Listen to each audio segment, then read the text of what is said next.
Hello and welcome to Key Radio. I don't even know what we would call this. News, I guess. Key Radio News. It's first impressions of Prima doll Mumei Tenrei. A weird off episode. We're in the middle of the week here on a Wednesday evening. That's probably why our audience is only 7 people, which weirdly enough is our best performing Prima doll episode, which is really nice, actually. It's nice, now, and I will if when Prima doll gets translated, I think the audience will be a little bigger, just because the kinetics typically get a pretty big audience in English. Please. Yes, absolutely. Please get a translation. Please do it, or I will do it myself. Yeah, I think Prima doll deserves its translation. I do think it would be best to do it after they're all done, but please do it. Like, it really needs to happen. Yeah. But yeah, no, I mean, so Mumei Tenrei came out, what, like 2 weeks ago almost? 12 days ago. 12 days ago. Okay, almost, yeah. I read it day one, so... Yeah, I read it in the first weekend. I thought the demo released 2 weeks ago. I might just like no, the demo was a month ago. Already. Empy, the demo was 1 month ago today. No. You're getting old, bro. Where did it go? That's crazy. Like, that's actually crazy. Well. Yeah. But no, I mean, next thing you'll tell me is Canon's releasing this month. Well, wow, shocker there. That's actually happening. So. Oh man. So, a cool things, all good things around, but like very good things. When it comes to Prima doll, one, there's no spoilers this episode, but to preface, like, for the uninitiated who haven't been keeping up with this multimedia franchise, what is Prima doll? So it started out as like a kinetic novel light on a web page. Those I wouldn't even call that a web novel. I wouldn't even call that a kinetic novel. I'd just call that a web novel because it's what Key called it. It's what Key called it because it had voices. Well, whatever they call it, I just call it a web novel because that's what it was. It has voices though. It does have voices. I will give you that. Anyways, but yeah, so Prima doll dropped as a web novel and a series of figurines, basically. A few years ago, which are not all out yet, by the way. Yeah, no, they took a hot minute. And it featured, and what's funny is about the web novel, it actually featured a female protagonist as the main heroine of as the MC of the books, which was pretty cool. And then we got an anime adaptation by Byberry Studios. That's what probably most people know. It's most of Prima doll is set in post-war, like almost like inspired by early World War I Japan, which is pretty cool. Yeah, Showa era, 1900s, 1910s. That era, a little more than 100 years ago. I feel like we should also like elaborate that Prima doll itself has like its own in-universe timeline that was built on through the before even the web novel existed. Like there was a timeline, and the web novel kind of touched on that, and the anime continues off that. So this is like a full multimedia project. This is something that you consume in all the forms that are available. It's very much not intended to be just one and done. Like you have to consume everything, including the old website with the timeline and everything, because it explains a lot. That being said, the anime is, I would say, the best entry point if you are completely like blind to this series and have not experienced anything. The anime does stand on its own, and it does a great job of introducing you to the world, so you can kind of see, do I like this or not? Yes. Yeah, I would say 100%. And also, like, in regards to the anime, it's also like a complete narrative in its own right, without much like actually feeling like it's like it cut too much content, which is pretty cool. Obviously, all the girls are robots, which instantly gives it points for MP. Yes.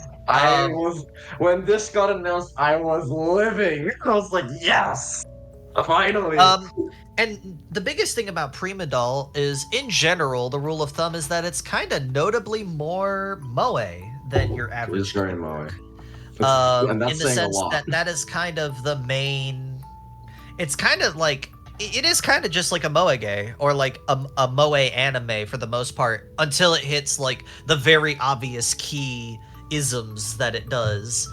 But like in general, I'd say the characters are much cuter in general than your average key heroine. The plot has its emotional moments, but it doesn't get nearly as dark as what you would normally expect out of a key story. Yeah, that is exactly how I would describe it. And in general, it's in general, I have a good time with it. Some people complain because it's not super emotional, but for me, like, especially because we were surrounded by Loopers, Lunaria, Summer Pockets, Reflection Blue at the time, like those releases, Prima Doll was a nice, like, palate cleanser for very high stakes, high emotion stories. And even still, and this doesn't necessarily apply to Mumei Tenrei, but whenever the kinetic novels came out, which ended up adapting the web novel stories that already existed for Haizakura and Karasuba, we got some emotional moments, but it's still, in general, I would argue that while we got a darker look into the Prima Doll world, it was still pretty cute. Now, Mumei Tenrei is very different in the sense that I would argue that while Hokebushi herself is very moe, we're getting a very dark look into the Prima Doll world in this one. Yeah, I'll kind of like give like a little bit of the chronology of this. The anime is like what most everything is built around, and then even though the web novel came first, it takes place after the anime, but does have backstories for Haizakura and Karasuba, you mentioned earlier, which take place before the anime. And then for the kinetic novels, the first volume of the kinetic novels had adapted those backstories for Haizakura and Karasuba into kinetics into kinetic novel format. And the one we're talking about today that the three of us just finished, Mumei Tenrei, is the backstory for Hokiboshi, which we are seeing for the first time. This is something we had never really seen before. We had gotten little hints about it in the anime, but we have never seen it in full until today. Yeah, this is also the biggest look we've ever had into the whole like wartime timeline of all of Prima Doll, because while we definitely have had it before, so this takes place during the war. Dedicated. Yeah, this is the first time furthest, it's like actually being shown full. This is the furthest back in terms of like where the story is actually happening that Prima Doll has ever existed, because like with Haizakura's story, it's taking place after Japan basically occupies China inside of this timeline, which, by the way, absolutely crazy plot, and deals with like the racial tensions between the imperialist army occupying the city and the natives of that city, which is a lot of like what Haizakura's story early on covers, which Hear me out. It's almost like an anime-fied version of Man in the High Tower, if anyone has seen that. Kind of, yeah. No idea what you just referenced, so I'm just gonna nod and see. It's a normie show, but it's really good. But I will say, because of this, right? Like it was already like we already knew the kinetic novels were gonna get a very real look, and I mean the opening of Karasuba's whole thing started during like in a flashback during the war, where it's describing like the missiles coming down and stuff is like shooting stars, and how this person who's narrating feels like almost like a candy wrapper that's been tossed away with no candy, like very lonely and isolated on the battlefield. Just this is like a lot of like very real imagery, but in general, Prima Doll has still kept a very upbeat vibe. Mumei Tenrei, I'd almost describe it as the planetarian Jerusalem of this franchise. It's very real and very dark. Yeah. Which I think is actually a positive. I have multiple opinions on it, but I both agree, but also don't fully agree in certain aspects. I think it has a unique like twist on both its themes and what it adds to Prima Doll in a way that it is kind of like Jerusalem in the same way that it's a darker, more grounded, and very bleak at times atmosphere, but it's also something that brings in new things and enforces themes that the franchise is known for in ways that's not as tonally different as Jerusalem is, say, from the original Planetarian visual novel. Like those are hugely different stories that almost feel like entirely different ones. I think the main reason for that is Hokiboshi herself, because she is largely similar to the character we see in the anime, just not nearly as traumatized yet, which if anything makes her more cheerful almost than she is at the start of the Prima Doll anime. It's kind of a weird, like... It's kind of a weird situation because, like, it's in some ways it's close to Planetarian in that we have a very grumpy protagonist here. He's just called Mumei, which means no name or anonymous, nameless, something like that. And like he's like a very hardened soldier. And then you have Hokiboshi, who is like very cheerful, but she is also a soldier, so she's not like ignorant to the ways of the world like Yumemi is, which is where the Jerusalem comparison comes in the sense that we are in wartime, we are not in like the aftermath, but the Planetarian comparison is because you have your Robo-Girl who is generally pretty cheerful about the world. I think a more apt comparison. Yeah, I think a more apt comparison, which you've definitely compared it, and I also agree with it, is Stella of the End. In terms of like a character front, they're definitely a lot similar in that way, but like you said, except this one's better. No comment, agree. We will discuss that. I won't necessarily say it's better. I will say I think this lines up more with what I would expect from Key generally. Yes, I'll accept that. I'm half memeing right now. Like, I will throw out that like the only reason I compare it to Jerusalem is just because this is probably the darkest that this franchise has gotten. In terms of setting, I fully agree. And we also get, like, even in theming, like, yeah, the themes are generally positive, but we still deal with, like, the reality of, hey, I've got blood on my hand, like literally and figuratively. Like, what do I do with that? Or, like, the fact that, like, hey, I'm killing people, like, I'm partaking in that act. There's a lot of morality explored in this during the war because, I mean, war's ugly. War is bad. Just in general, and I think that's like one of the core themes, obviously. Like, war's bad. War bad. Wow, go figure. Really insightful there, Prima Doll. But I think we all knew that was going to be the stance it took, given the fact that Prima Doll literally saved the day in the anime with singing. Huzzah. Yes. I love Haizakura. I miss her. I also love Haizakura. I think it's a huge point in all of Prima Doll of the power of humanity in horrible situations, and that's just something that the entire franchise, especially all the dolls, like they all embody this. And I feel like Hokiboshi, especially in this part, really shows that theming a lot. Because she is quite literally the best person in a hot mess. I will say, we'll probably loop back on theming in a bit, but I'm gonna throw out a couple issues I have. Most of my critiques are actually not with the story itself, more with the other things that make a visual novel. I actually don't like the art that much, honestly. I'm with you. I am with you, especially coming off of the first volume of Prima Doll. This one is just a downgrade to me. It's a shame because the last two CGs in the epilogue are on par with the rest of them, which is very weird. But yet the rest of the art, outside of like a select few, like the one fan service CG, and like that was for me. I'm sorry, they did it for me. An early, like some of the earlier CGs, I felt almost like the art just felt a little flat. There wasn't a lot Why did they have lips? I don't like that. Domi asks, didn't they also use anime screenshots for one scene? They did. It's not common.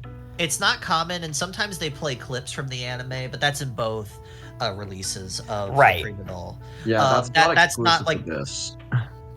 Yeah, it's not exclusive, but like the art felt flat. We had a lot of CGs wasted on the automatons, I felt like, in general. Oh, on the Mechanica, you mean? Yeah, the Mechanica. And like in general, I felt like the usage of CGs was just a little visual direction wise. I actually think that this is where I was most disappointed. Like just in general, and the soundtrack was a little bit of a downgrade. I still think it's good. I think the soundtrack's like a solid 8. Don't know how much I agree on that. I know I'm gonna be alone because I know Lucy isn't as big of a fan of it either, but I personally love this soundtrack. I'm indifferent to it. I don't hate it, but it's not impressive. I'm not as big of a fan of it in comparison to the Kinetic novel, which blew me away. And how in the first game, the first you mean? volume. Yeah. Yeah. I honestly think like there is literally one way that this is better than the first volume, and that's that we have an actual OP now. But in every other way, I think it's a downgrade. I can't argue in terms of variety, but I do like the tracks a lot for what they are, and I heavily defend the opening and the leitmotifs that relate to it. I think that the leitmotifing is really cool. I will give it that. Yes, I really love that opening. Like that is like that's such a. I almost just like associate this entire opening with Hokiboshi as a character. It's so bright and full of hope. I will throw out something just of note. The reason why I also think that there was like an inconsistency here in the quality is a lot of the CGs that we do get in base Prima Doll, the Volume 1, are also kind of based off of the web novel CGs we already had, meaning they kind of already had a base. This is wholly original, and from the sounds of it, also was not really a focus given the fact that we know that a lot of manpower has been shifted over to Kosai Toshi and Anamoi. So I do wonder if that played a little bit of a role in it. And also just the fact that like it did feel like it was. I honestly thought this game was going to get delayed. And I almost wish it had just like a month or two more in the oven. I swear to God that like, this was meant to come out earlier. It could be misremembering. I expected it to get delayed even more. We all we knew is that it was coming in 2024, but once they set an actual date, they stuck to it, May 31st. Gotcha. Yeah. Okay.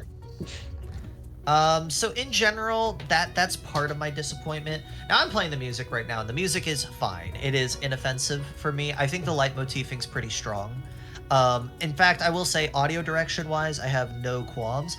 My other issue, this game just doesn't have good UI design at all. This I will agree with. I am incredibly disappointed in how, like, one of my biggest, like, complaints about Luca Engine is how simple the UI is. And I never have that complaint with a Sigless UI. This UI is just bland. And like even base Prima Doll Volume 1 had a more like thoroughly thought out UI. In fact, that is just kind of how I would describe how I feel about the art and the UI in general. It feels a little cheap. That is my criticism of this release. It is an incredibly cheap game. I mean, most of these are nitpicks, honestly. But this, I couldn't help but notice it. It didn't take me out of the narrative, but not having like bottom bar options to click on was a little disappointing, admittedly, especially given. To be fair, Stella did not have that either. Well, Stella has bad UI design too. It's okay. an NVL. I didn't know that was a complaint of yours. Never mind. It's why Stella is a 9 and not a 10 for me. It's actually because I dislike the fact it's an NVL. I was originally a defender of that, but after rereading it, I was like, meh, meh. Where did all the HBR money go? It's going to literally everything else. And Prima Doll's always going to be the lower budget project in general, I feel, especially given the fact it's 3 years after the conception of it, at least. And we are, we've got other projects. We've got Kosei Toshi, Anamoi, just other things. I mean, HBR still needs to make content as well. So it's like one of those things where, in general, I felt like while I was There's another thing here that you didn't mention that I do think is worth mentioning here is that these kinetic novels for Prima Doll are written by Okano Toya. And after he took on this project, he then took over for Baba. So he is now like he's the CEO of Visual Art. So he's now like already had this project when he came on as CEO, and he hasn't passed it off to someone else yet. So I have mixed feelings about this decision, but also like this is his baby. If he wants to do it, he should do it. I agree. And this does not detract from the quality of the story itself. These are just more my complaints with it as an overall product. Because generally, one thing I will always praise Key for with their base releases of stuff is typically the bar is always raised with each project. In the sense that, like, wow, Loopers was so cinematic for a kinetic novel. That's so cool. Wow, Lunaria is so cinematic for a kinetic novel. Wow, Stella is pretty cinematic and also has like really cool CGs from Swav that like is a really unique art style from Key. Like I normally have something to say about the visuals. In fact, I think this is honestly the first time I've ever complained about the art in a Key game. Normally I am very much just like, wow, Key makes high quality visual novels that are always one-upping us visually and direction-wise, and this just wasn't it. This one's just okay. Yeah. I can agree with it not being as like major as other Connect novels were. I still think it's serviceable. The only thing that really stood out to me and the only thing that really bothered me were the fish lips. Those were really weird. And another this is a minor complaint. This is not really a complaint. My next nitpick is for having 27 chapters, this novel is incredibly short and very weirdly paced. I do have a little bit of an issue with the pacing. Have you looked at the line counts? No, I'm about to extract it and figure out what the line count is. Because like I feel like based on feel what I get from it is that this is about Harmonia length. I got through it faster. Now, in fairness, I'm a much faster reader nowadays than I normally am. And you're also more fluent than I am in Japanese by a lot, so. But in general, I felt like it was almost the length of, like, just Haizakura's story in Prima Doll, which is about 4,000 lines. And oh, wow, okay. And I guess it was just a hard read for me. I mean, in fairness, there's a lot of, like, good imagery that took, like, that at least, at the very least, took me a few seconds to look at. Let me actually look at official line counts for Prima Doll. Yeah, so Prima Doll for Haizakura had a total of about 5,000 lines. And I'd say Hokiboshi is just a little bit longer than that. I will say the art is serviceable. It serves a purpose. There's nothing out there that like takes me out of the story. It's just if I had to list like the reason why I probably didn't connect with this story as much, it was the art design, the UI design, and the music. But for immersion's sake, you mean? Yeah, for immersion's sake, because like. Not to bring up like a full price visual novel, because obviously that's where all the budget goes. But like with Summer Pockets, I was fully immersed with its UI design. I mean, everything about that oozed charm. This felt like it functions. It sure does. Now,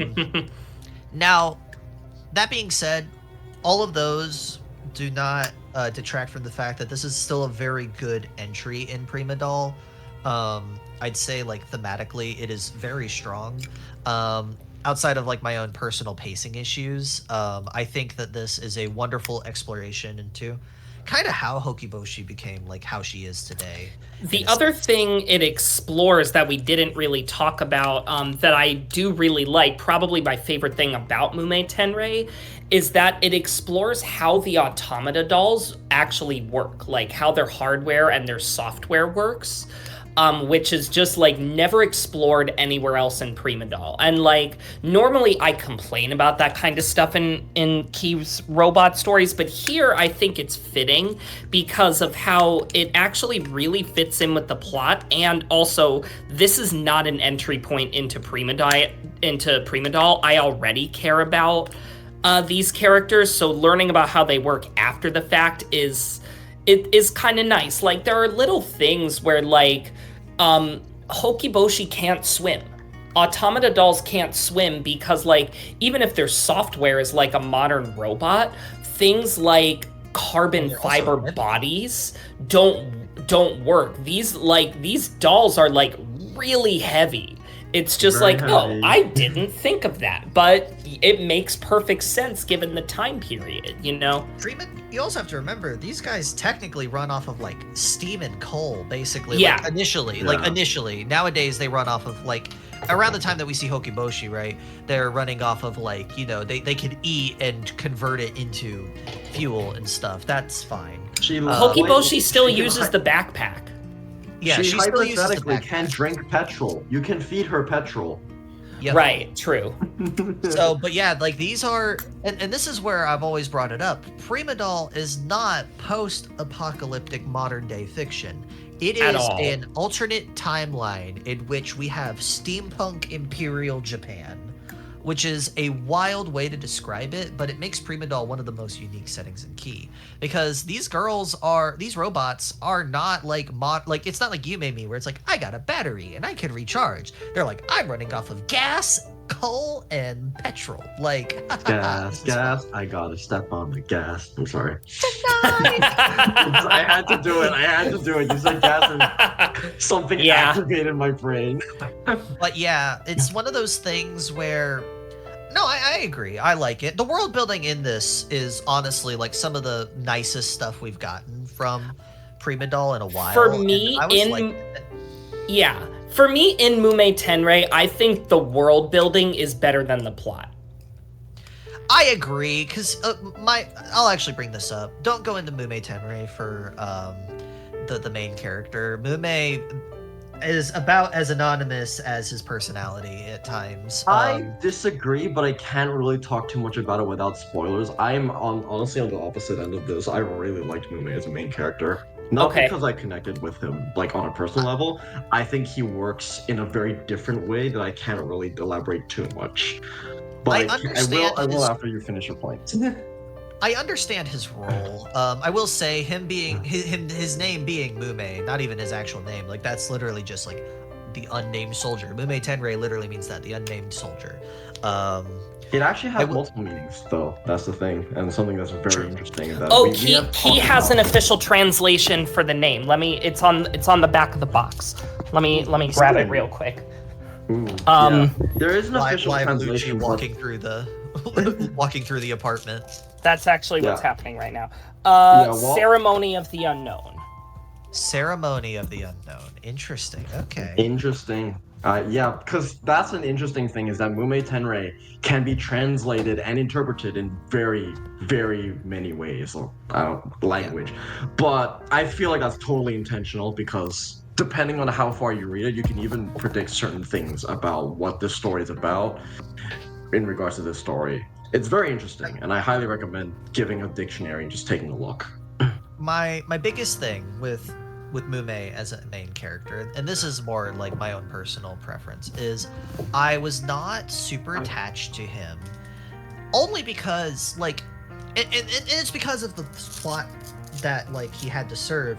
It was showing how soldiers go, like, basically like almost shrink into a battlefield and become unknown in of themselves, and I like that in of itself is a strong theme surrounding Mumei Tenrei, but in general, I was just like, it's literally in the name. Yeah, I was like, I mean, yeah, he's unnamed, but I kind of would have liked a name by the end of this, or like, I kind of would have liked anything to really make him stand out. He serves his function for the larger themes at hand, but otherwise I was very ambivalent to the main character. In fact, the highlight of this was the world building and Hokiboshi.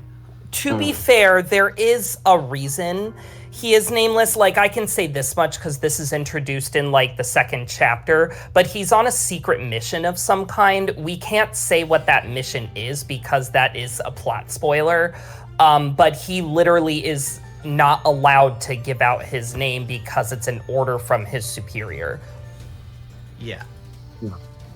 I respect your point on this. I can definitely see why someone would say that, but I do have to say that personally, I do not agree with this at all. I know I'm going to be alone on this in regards to this podcast, and I can't really explain my stance without getting too much into spoilers. However, what I can say is I think that Mumei serves a very interesting place in the dynamic that is almost like a reverse of what you would typically expect from a main character and heroine from a key work. Like, it is almost a complete opposite, and it's worth taking a look at how these characters tick when you read it to form these opinions and see how they're written, because I feel like Mumei is actually very interesting as a character, and it's specifically something that I do like that he's nameless. I think that actually adds to him. I don't know if I'm alone on that, but I like that. Well, I don't think you are, because server member Sepp, who's like one of the most famous members of this server, agrees with you. That's interesting. Yeah, again, I can't really go deep into defending and explaining why I think this way, but I can say I like a lot of what they do with this protagonist. Is he my favorite Prima doll protagonist? No. But I like him. I think he has a very worthy and important place that fulfills his purpose well. I think, okay, I don't want to be too harsh on other visual novels, but I think he's just a better version of Jude. Like, I like what they do with him a lot more in comparison, because it's a lot more my speed. I can't really compare too much yet. Yeah, I will say this as well. Like, we didn't mention this before, but this is, I think, an important point that may affect people's decisions on whether or not to pick up this game. Mumei may not have a name, but he does have a voice. So, like, we are still in this era of Key having voiced protagonists, which is, I think, very, very, very good. And unlike the first... Should be a requirement for Anamoy. I hope so much. God, please, God, please. Yeah, like, so tired of it. Unlike the first volume of Prima Doll, this one is completely told in first person. We are in Mumei's head for the vast majority of the game. Yeah. And I'll admit, I'll probably be the harshest critic of Mumei Tenrei on this podcast. I didn't resonate with it as much. It was just, I don't know. I was just kind of like, I gave it an 8, which for Key is pretty low. I was like in this weird spot where I was like, I like this, I just don't love it. I gave it a 7. Like, I rated it lower than you did, but I think the big reason for that is because of the OST. I always put a lot more stock into the soundtrack, and I think this one, like, at least in like the last 5 to 10 years, is one of the weakest. I mean, I'd agree in this, in like a rare case where we actually agree on the music, because I do like Stella's soundtrack, but yeah. In general, I think the reason why also like an 8 is low for me is because in general I rate Key works on average like a 9 or above. I think the only other Key work that has an 8 is Harmonia for me, and that's the only other Key work I'm truly critical of. Now, does that mean that this is a bad entry in Prima Doll? By no means. No. It's good. It's just not great. Like, I had a good time. I'll even say there was moments that had me shocked. Not counting the tactics VNs, I imagine. I mean, I gave one a 9 and Moon a 10, so there you go. Yeah, no, in general, like just on average, I rate a lot of things Key related 9 or above. And this is where it was at. By the time I reached it, this is the first time, I'd say in about 5 years, that, like, in the 5 years that I have been with the Key community, this is the first time on a first read through I did not tear up at a Key VN, which is weird to say because even Harmonia got me.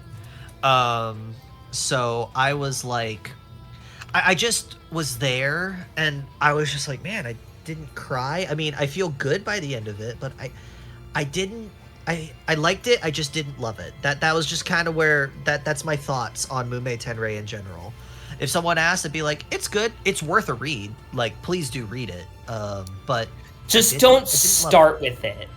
No, like this is probably the worst entry point we have so far, besides maybe the manga. I think the manga is also not a great starting point because it's mostly comedy. Yeah, I agree. Now that being said, I don't dislike it like so much that if I were to like, it was a half joke earlier where I said if Key doesn't do it, I'll translate it myself. If I were to pick up like a translation, I'd still translate it. Like I like it enough to spend hours looking at it, but it was I guess compared to like, because I generally hold Prima Doll in pretty high regard for being relatively consistent quality-wise. I liked the anime. I really enjoyed the kinetic novels. I was one of the OG readers of the web novels. So in general, I'd say like I was a pretty consistent Prima Doll fan. And I was just like, man, I was just a little disappointed in the downgrade is all. Like, I was just like, man, I kind of just wish this was a little better. I wish it had a little more time in the oven. Empy, you want to give your overall thoughts so we can end on positive note? Because Uti and I were both pretty critical of this game.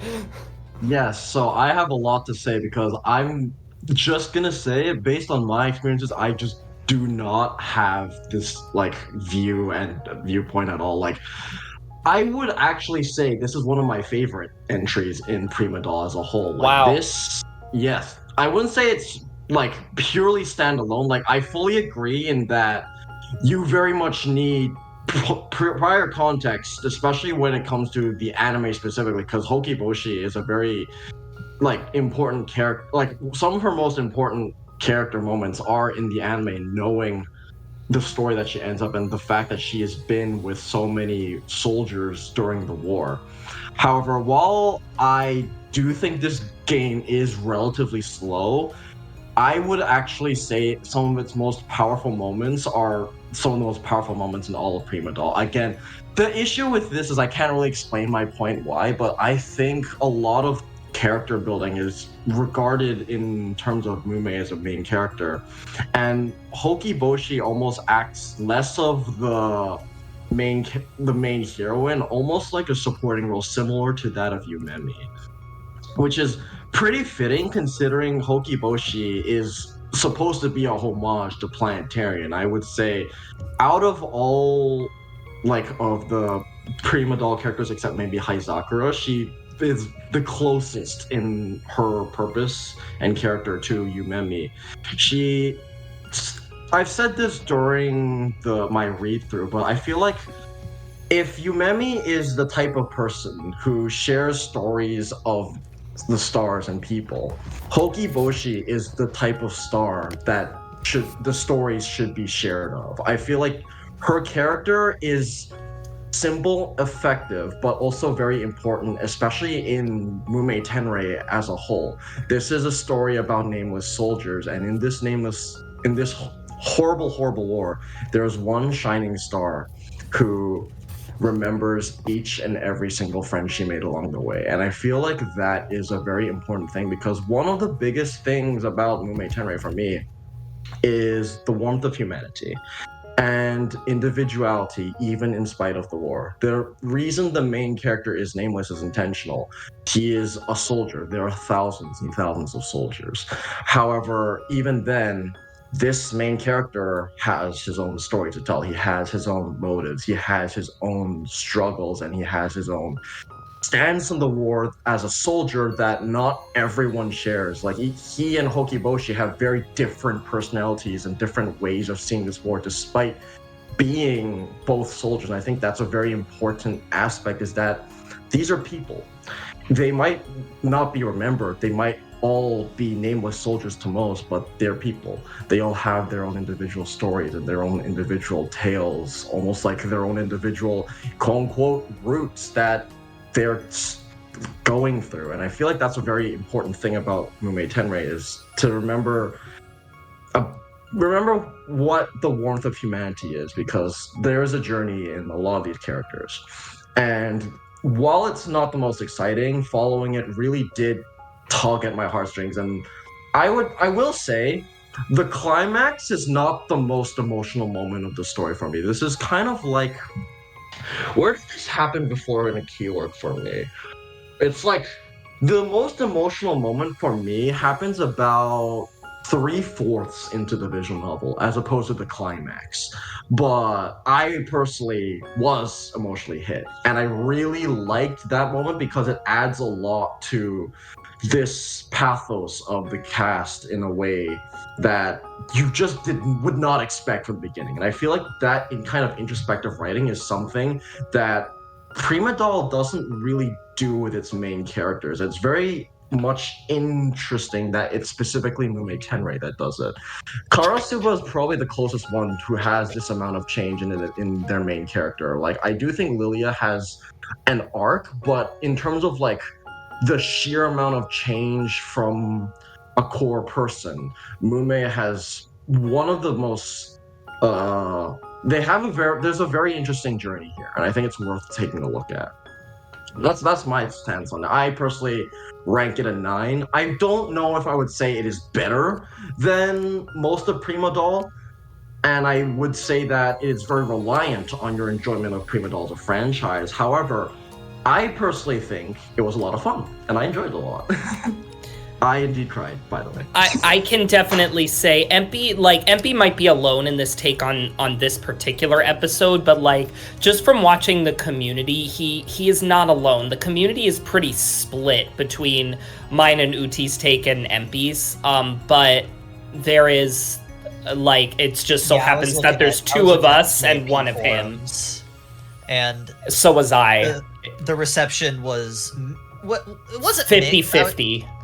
It's not even mixed, because like most people are like, I enjoyed it. I just felt like it was a little worse, which is just kind of like what I was seeing for the most part. And that, well, you've got a few other people who are like, this is really good, like just. Yeah. So you got a nice mix from us as well. If you're like considering picking this up, like you might feel like we did, you might feel like Empy did. I hope y'all feel like Empy did, because you know it's fun to enjoy things. I never like, whenever I criticize, I never hope that people agree with me. In fact, same. I hope the opposite, because like, for example, I don't like Tomeo After. It is my least favorite key work. The only key work that is south of a 7. It is a 6 out of 10 for me. And I hope that people, anytime someone starts off, I've got a couple of those. I agree with the Tomeo After take, but we will not elaborate on that. But anytime someone reads Tomeo After, I'm always like, hey, I hope you enjoy still.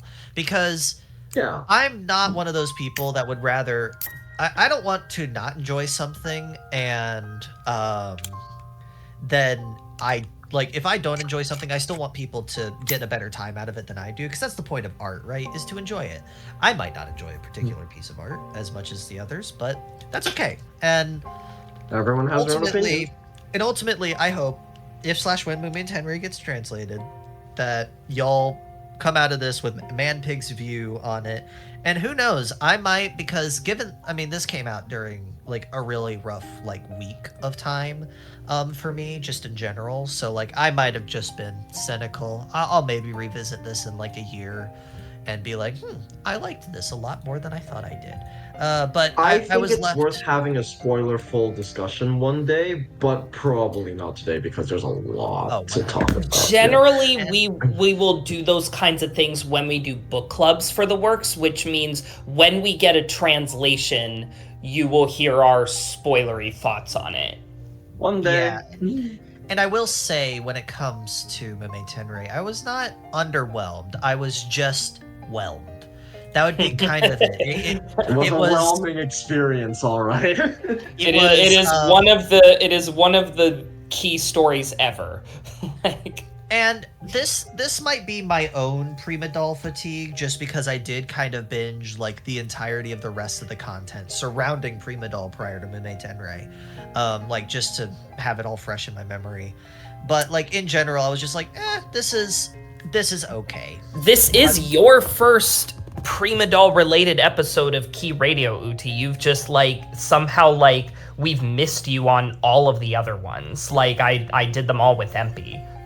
Probably because Wednesday night is not a great night for you usually, so... I am very lucky to have a day off today, actually. Yeah, I'm glad we got you on for this one.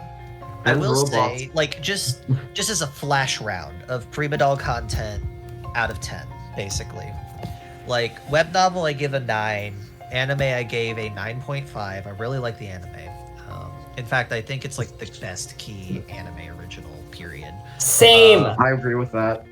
I gave Kinetic Novel 1 a 10. I really love Kinetic Novel 1. And I gave the manga an 8, just because I'm not really a huge manga reader, and when I do read manga, it's typically for anime I really like. I'm not one who really seeks out manga originally. I only read the Prima Doll manga because it's Prima Doll. And I gave it an 8. It's fine. It's a good supplement to Prima Doll. And this I gave an 8. So, in general, Prima Doll averages 8 to 9, or sometimes 10. But I do like Prima Doll. I really do like it. I think it's a very cute franchise. I like it as a good palate cleanser for the generally more heavy stuff with Key, especially because like I've been reading through HBR and that gets heavy. Very heavy. So... yeah, in general, that's just kind of my thoughts. But no, Mumei Tenrei, whenever it gets a translation, please read it. It is still very good. Do it for Hokiboshi. She's very cute. She is very cute. She is my new shining star. I put her AVI on, and for as long as I will have Nitro, I will keep her AVI on. I really like her. Yeah, so we'll get another one of these. The next one is presumably going to be both Gekka and Retzel, but we're not actually sure yet because they haven't really announced it. So when we get more information about that, we will be sharing it, obviously. And then anything else from y'all? I mean, obviously this will be a smaller audience, but just remember, Little Busters Book Club on Friday, along with Animoy News Recap right before it. I'm so behind on Little Busters Book Club. Oh my god, this week has been hectic. We're doing Cood Route, let's go. And we are actually having Platty back on the mic for once. I am very happy about this. Yes, and also... in the morning in the US, it's different depending on where you are, but 5 p.m. in Japan and 6 a.m. Eastern in the US will be the Key Channel stream, and Mitsuna has agreed to commentate and translate for us again. So if you want that live translation, catch it live with us. If not, I am going to be recording it, but the recording will be audio only, so we don't take any views away from Key, but then people can still see the translation. Yeah, I won't be making it because of job pain. I'll probably be awake, so we probably will have some like initial just like banter about it. Initial banter after the fact, but yeah, if I'm not awake, then probably not. But I'm excited. This week's a big week because we're getting big week. Yeah, 90 minutes of it at that. But it will not be near as big as July 12th for unnamed reasons. Oh, yes. It took me a minute to remember what you were talking about. But yeah. We are being overfed. Alrighty. Well, that's an episode. That's an episode. To anyone listening, no matter where you are, I hope you have a good day. Good night. Or night. Good night, all.